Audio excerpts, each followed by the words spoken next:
بدلے گا زمانہ لاکھ مگر قرآن نہیں بدلا جائے گا. اے قول محمد قول خدا فرمان نہیں بدلا جائے گا. ڈرو خدا سے ہوش کرو کچھ مکر و ریا سے کام نہ لو. یا اسلام پہ چلنا سیکھو یا اسلام کا نام نہ لو. بس کہ قرآن ہماری زندگی کا پورا دستور حیات ہے. جب تمہارے گھر میں بچے کی ولادت ہو تو قرآن کہتا ہے نام رکھو. نام رکھنے کی ترتیب تمہیں کسی بھی اور لا کی ضرورت نہیں. میں سارے لا تمہیں بتا کر کے جاتا ہوں. آج قرآن جینے کا سلیقہ کیسے دیکھتا ہے. بچہ پیدا ہو تو نام رکھو. وَإِنِّي أُعِيذُهَا بِكَ وَذُرِّيَّتَهَا مِنَ الشَّيْطَانِ سَمَّيْتُهَا مریم. حضرت حنا نے کہا میں اس کا نام مریم رکھی ہوں. یہاں سے پتہ چلتا ہے بچہ پیدا ہونے کے بعد سب سے پہلی ڈیوٹی ماں باپ کی نام رکھنے کی ہے. اس کے بعد کیا ڈیوٹی ہے قرآن سے پوچھا. قرآن کہتا ہے وَالْوَالِدَاتُ يُرْضِعْنَ أَوْلَادَهُنَّ حَوْلَيْنِ كَامِلَيْنِ. والداؤں کو ماؤں کو یہ چاہیے کہ اپنے بچوں کو دودھ پلائیں. ہم نے قرآن سے پوچھا کتنے دن پلائیں. حملہ وفصالہ 30 شہرا. حمل اور اس کو چھڑانا دودھ کی پوری مقدار 30 مہینے ہے جس میں سے کم 6 مہینے پریگننسی کے ہے. 24 مہینے دودھ پلانے کی مدت ہے. قرآن نے یہ دودھ پلانے کی ایام رضاعت بتائی. اس کے بعد پھر پوچھا بچہ جب بڑا ہو جائے تو کیا کہا جائے. کہا باپ کو چاہیے کہ وہ نصیحت کرے. پورا سورہ لقمان پڑھو. یا بنی انہا ان تک مثقال حبۃ من خردل فتکن فی صخرۃ او فی السماء او فی الارض یأتی بها اللہ. بچوں کو نصیحت کرو اے بیٹا گناہ کرو گے ذرے کے برابر بھی ہو تو اللہ تعالیٰ تمہیں وہ قیامت کے دن دکھائے گا. باپ یہ بچے کو سمجھائے اقیم الصلاۃ وامر بالمعروف وانہی عن المنکر واصبر علی ما اصابک. باپ اپنے بچے کو تربیت یہ کرے. قرآن سکھا رہا ہے میں پوری زندگی بتا کر کے جاؤں گا. اے بیٹا نماز پڑھ برائیوں سے رک اچھائیوں کی بات کر اور جو بھی مصیبت آئے اس پر صبر کر. اور باپ کیا سمجھائے بچے کو ولا تصعر خدک للناس ولا تمشی فی الارض مرحا. جب بات کرے کسی کے ساتھ منہ ٹیڑھا کر کے بات مت کرنا. ادب بھی قرآن سکھا رہا ہے. اور پھر قرآن کہتا ہے باپ اپنے بچے کو یہ سمجھائے کبھی بھی زمین پر اکڑ کر کے مت چلنا. کبھی کسی کو بلند آواز سے بات مت کرنا. کبھی کسی کے ساتھ چھیمی گوئیاں اس طرح نہ کرنا کہ تیسرا شک میں مبتلا ہو جائے. یہ تربیت ہے. اتنا ہی نہیں پھر بچے کو کیا سمجھایا قرآن نے ماں باپ کے ساتھ کیا کرے. قرآن کہتا ہے ہم نے فیصلہ کر دیا قضا ربک الا تعبدوا الا ایاہ وبالوالدین احسانا اما یبلغن عندک الکبر احدهما او کلاهما فلا تقل لهما اف ولا تنهرهما. اے لوگو جب تمہارے ماں باپ میں سے کوئی ایک بوڑھا ہو جائے تو انہیں اف تک نہ کہنا. ان کے ساتھ نرم بات کرنا انہیں جھڑکنا نہیں. ماں باپ کی تمیز قرآن دے رہا ہے. بچوں سے پوچھا گیا جب یہ بالغ ہو جائیں تو کیا کیا جائے. قرآن کہتا ہے وَإِذَا بَلَغَ الْأَطْفَالُ مِنْكُمُ الْحُلُمَ فَلْيَسْتَأْذِنُوا كَمَا اسْتَأْذَنَ الَّذِينَ مِنْ قَبْلِكُمْ. جب بچے بالغ ہو جائیں تو انہیں سکھاؤ کہ جب بھی گھر میں آئیں تو اجازت لے کر کے آئیں.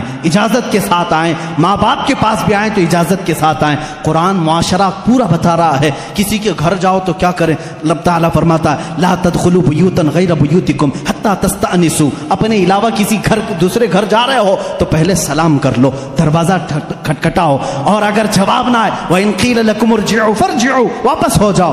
اتنا ہی نہیں قرآن نے شادی کرنے کے بارے میں کہا فَانْكِحُوا مَا طَابَ لَكُم مِّنَ النِّسَاءِ مَثْنَىٰ وَثُلَاثَ وَرُبَاعَ. جب تم بڑے ہو جاؤ استطاعت ہو تو تم نکاح کرو. جو تمہیں اچھی عورت لگے 2 کر سکتے ہو 3 کر سکتے ہو 4 کر سکتے ہو.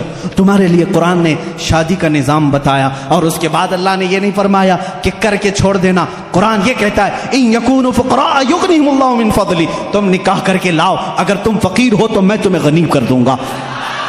شادی کا نظام ہونے کے بعد کیا اللہ اللہ ہی کرتا رہے صرف نماز ہی پڑھتا رہ جائے. نہیں قرآن نے کہا فَإِذَا قُضِيَتِ الصَّلَاةُ فَانْتَشِرُوا فِي الْأَرْضِ وَابْتَغُوا مِنْ فَضْلِ اللَّهِ. جب نماز ہو جائے باہر نکلو روزی تلاش کرو. حلال روزی تلاش کرنا نماز کے بعد سب سے بڑا فرض کام ہے. تمہیں کہا تجارت کرو اور ایک دوسرے کے ساتھ معاملات کریں. تو ہم نے قرآن سے پوچھا تجارت کیسے کریں. رب تعالیٰ فرماتا ہے یا ایھا الذین آمنوا اذا تداینتم بدین الی اجل مسمى فاکتبوا. جب تم کسی کے ساتھ معاملات کرو تو لکھ لیا کرو. اگر لکھنا نہیں آتا کسی اور کو بٹھا کر کے اسے گواہ بناؤ اس سے لکھوا کر کے تجارت کرو. اتنا ہی نہیں قرض کے معاملات آئیں اس کے لیے قرآن کہہ رہا ہے تجارت کے معاملات میں قرآن نے کتنا نفع لے سکتے ہو کتنا لے نہیں سکتے یہ سب چیزیں بتا رہا ہے. اب آؤ وہ معاملات جو تمہارے زندگی میں آتے ہیں برائیاں، جیسے قرآن تمہاری آنکھوں پر پابندی لگا کر کہہ رہا ہے قل للمؤمنین یغضوا من ابصارہم ویحفظوا فروجہم، اے محبوب آپ مومنوں سے کہہ دیں اپنی آنکھیں نیچی رکھیں، اپنی شرمگاہ کی حفاظت کریں۔ عورتوں کو رب تعالیٰ فرما رہا ہے اے عورتیں اپنی نگاہیں نیچی رکھیں، اپنے بدن کو کسی کے سامنے ظاہر نہ کریں۔ ہاں اگر تم بے پردہ ہو سکتی ہو الا لبعولتہن او آبائہن او اخوانہن او بنی اخواتہن او نسائہن، صرف تم اپنے شوہروں کے پاس، اپنے باپ کے پاس، اپنے بھائیوں کے پاس، اپنے بھتیجوں کے پاس، اپنے بھانجوں کے پاس، ان کے پاس تم بے پردہ آ سکتی ہو۔ عورتوں کو یہ معاشرتی سلوک بتا رہا ہے۔ ہم نے پوچھا قرآن سے شوہر اور بیوی کا آپس کا تعلق کیا ہونا چاہیے، کیسا ہونا چاہیے؟ قرآن کہتا ہے ہن لباس لکم وانتم لباس لہن، وہ تمہارا لباس ہیں اور تم ان کے لباس ہو۔ لباس ایک دوسرے کے بدن کو چھپاتا ہے، مرد عورتوں کے عیبوں کو چھپائے، عورت اپنے مردوں کے رازوں کو چھپائے، یہی ایک کامیاب زندگی کی علامت ہے۔ قرآن اتنی ہی بات پر ختم نہیں کرتا بلکہ تمہیں دنیا میں کتنی چیز لینا چاہیے، کتنی چیز چھوڑنا چاہیے وہ بھی قرآن کہتا ہے۔ اولاد کہیں تمہیں رب کے ساتھ آنے سے فتنہ نہ بن جائے، مال تمہارے لیے فتنہ نہ بن جائے، اس سے اتنا ہی لگاؤ رکھنا جیسے سمندر میں کشتی تیرتی ہے، سلامتی سے نکلتی ہے۔ یہ دنیا سمندر ہے، تم کشتی میں ہو، اگر سمندر کشتی میں آ گیا، پانی اندر آ گیا تو کیا ہوگا؟ ڈوب جائے گی۔ اسی طرح تم دنیا میں کھا پی کر کے چلو، اگر دنیا تمہارے اندر آ گئی ڈوب جاؤ گے۔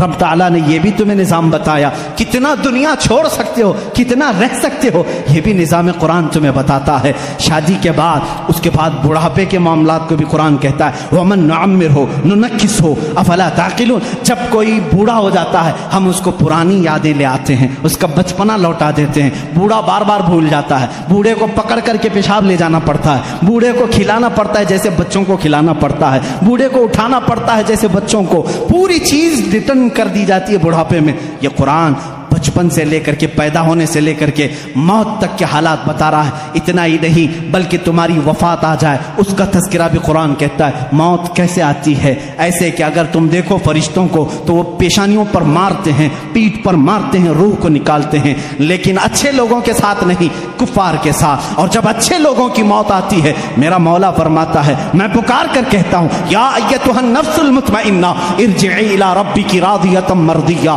فادخلی فی عبادی وادخلی جنتی، میں کہتا ہوں اے پاکیزہ جان کے مالک آ جا، میں بھی تجھ سے راضی ہوں، تو بھی مجھ سے راضی ہے، میرے بندوں میں شامل ہو جا، میری جنت میں داخل ہو جا۔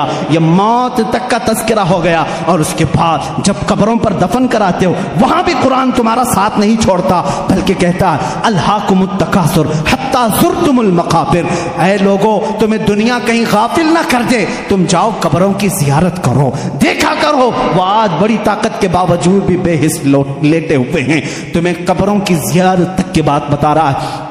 اتنا ہی نہیں موت کے بعد ہونے والے حالات کو قرآن نے بتایا ہے۔ میں کتنی چیزیں ذکر کروں، یہ رات ناکافی ہے، جو کچھ بیاں ہوا وہ آغاز باب تھا، یہ قصہ لطیف ابھی نا تمام ہے۔ اے میرے عزیزو، قرآن کو اگر میں سورہ فاتحہ سے لے کر سورہ والناس ہر آیت کو، ہر سورہ کو چھیڑ دوں تفسیر کے حوالے سے صدیاں گزر جائیں گی، ہماری عمر ختم ہو جائے گی، کیونکہ قرآن کہتا ہے اللہ تعالیٰ نے فرمایا وَلَوْ أَنَّ فِي الْأَرْضِ أَقْلَامٌ وَلَوْ أَنَّ فِي الْأَرْضِ وَلَوْ أَنَّ مَا فِي الْأَرْضِ، اللہ تعالیٰ فرماتا ہے جو کچھ بھی سمندر ہیں وہ سیاہی بن جائیں اور جتنے درخت ہیں وہ قلم بن جائیں اور اس قرآن کی تعریف لکھنا چاہیں یہ درخت ٹوٹ جائیں گے، سمندر سوکھ جائے گا، قرآن کی تعریف بیان نہیں ہو سکے گی۔